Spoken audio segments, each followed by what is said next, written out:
batanu bari mu mashirahamwe adahanira inyungu za politike baraye binjijwe mw'ibohero rikuru rya Mpimba nk'uko bishikirizwa na Martin Nteretse umushikiranganji mu vyo ajejwe harimwo umutekano. Aha rero hakaba hari mu gihe yarahejeje gusoma itangazo ku bijanye n'ingene umutekano wifashe mu gihugu. Tumwumvirize yishuye no ku bibazo vy'abamenyesha makuru.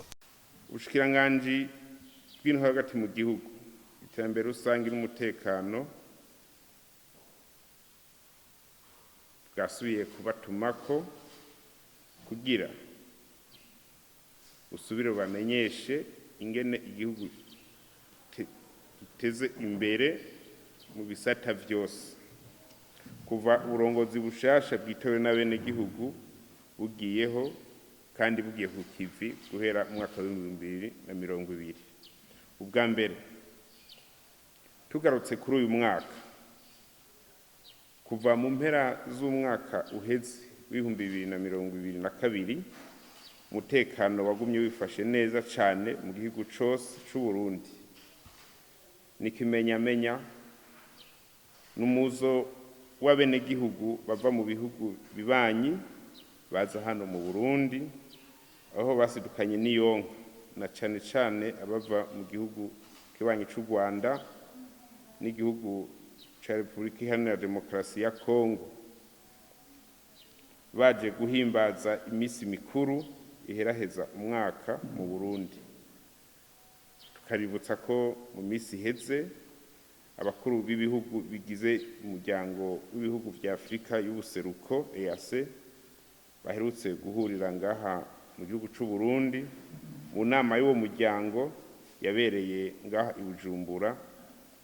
Ivyo bikaba ari bimwe mu bimenyetso ntahinyuzwa yerekana ko Uburundi busigaye ari nyabagendwa.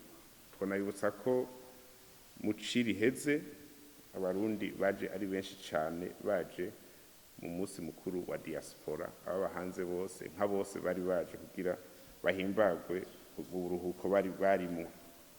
Ubwa kabiri, gushika n'ubu hagati kuri uku kwezi kwa Ruhuhuma umwaka wa 2023 igihugu kibandanya gitekanye mu mpande zose. Abenegihugu bari ku kivi ku mirimo yabo ya misi yose kandi baguma bahimirizwa n'intwaro kwitabira ibikorwa by'iterambere rusangi ku murindi utari bwaboneke.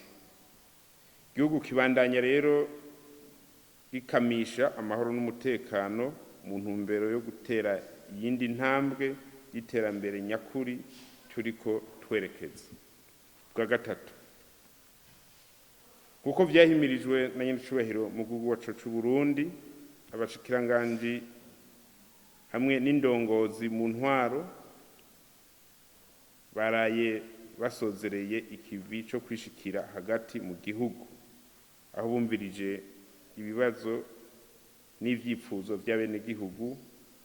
Abo nabo baraheza bararonswa inyishu zihagije bivanye n'urwego umwe wese yari yagiye aserukiye. Ubwa kane, ivyo vyiza vy'amahoro n'iterambere Burundi burimwo rero harabo bitanezereye namba, nibo badatangwa n'ubu kuvuga aya muhe. Ubona ko ururimi rwabo rubi ari ukwama bashaka guca ivutu abenegihugu b'u Burundi n'aba mu Burundi mu kwamamaza inkuru z'ibinyoma nk'izo zivuga ko ngo hoba hari uduce tumwe tumwe ata mutekano turimwo mu Burundi, ariko babigamije gucafuza ishusho nziza y'u Burundi ngo habe gucika intege abenegihugu isinzi eka n'abagendera igihugu c'u Burundi kugira ntihagire usubira kuhaza. Ubwa gatanu, twagira tubonereho gufata kano kanya ngo tubeshuze twivuye inyuma ibihuha nk'ivyo ataho bifatiye twongera duhumuriza abantu bose ko umutekano ari wose mu gihugu cose c'u Burundi, eka mbere ko n'imigenderanire n'ibindi bihugu n'ivyo duhana imbibe birimwo ibandanya itera ije imbere uko buca nuko bwira. Bwa gatandatu, dusubiye rero gukangurira abenegihugu gukora bivuye inyuma, bongere babumbatire amahoro n'umutekano, bame bitwararikana ntaryo ibikorwa by'iterambere rusange, kandi bame barikanuye, birinde ico basamaza, birinde ico basubiza mu macakubiri atakindi yazaniye Burundi atari amarira n'amaganya, navyo bigaherekezwa n'ubukene bwaciye butera igihugu, bigatera n'abenegihugu n'ubu tukiriko turagwana kugeza iyi saha.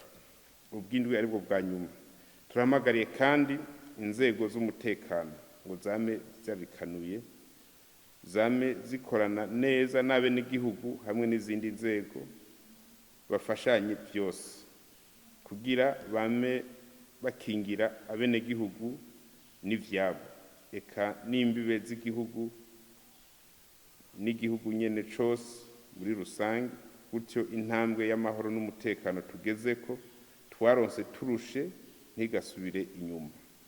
Iyo ntambwe ni nayo izodufasha gushika ku iterambere nyakuri turiko twerekeza. Murakoze, Imana ibahezagire.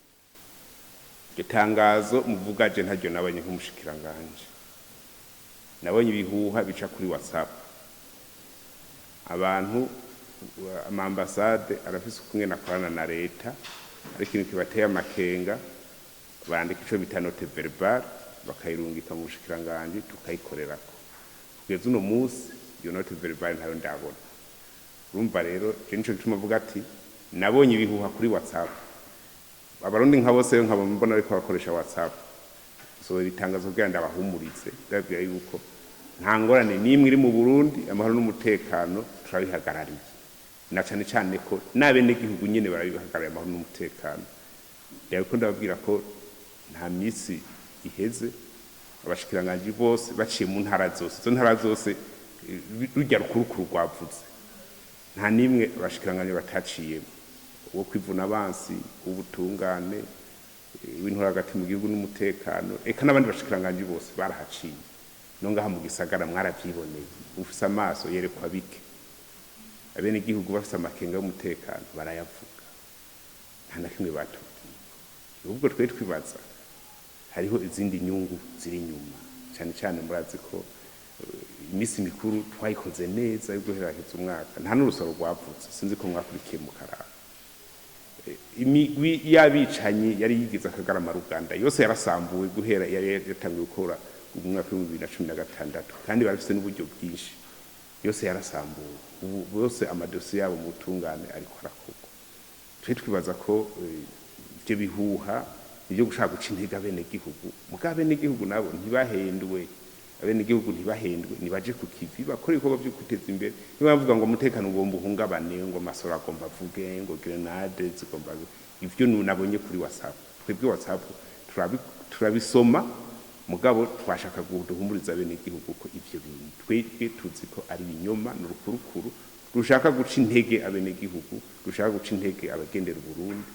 Ntimugaruke tubujya abarundi bari ku murindi w'iterambere, dusange twese twagiye kwinyegeza, cyangwa urabona ko turiko turuhungura abarundi benshi bari barahutse bahunga igihugu.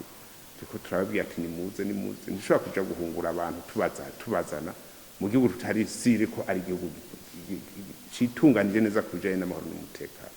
Mu bw'ivyo ntibiduca intege na twebwe, kuko turakurikirana twebwe ku musi baba matari bariho, ba mustanteri, ba nyumba kumi, abajejwe inyamirama biziriyo mu gisirikare ku mibibe z'igihugu niyo kira. Noneho mwarabonye ko nejo wundi twarungitse igisirikare kuja gufasha muri Kongo, kuko twe twari kuvuga ngo tugiye gufasha abandi, twe natwe dufise amamenase tugomba dutera.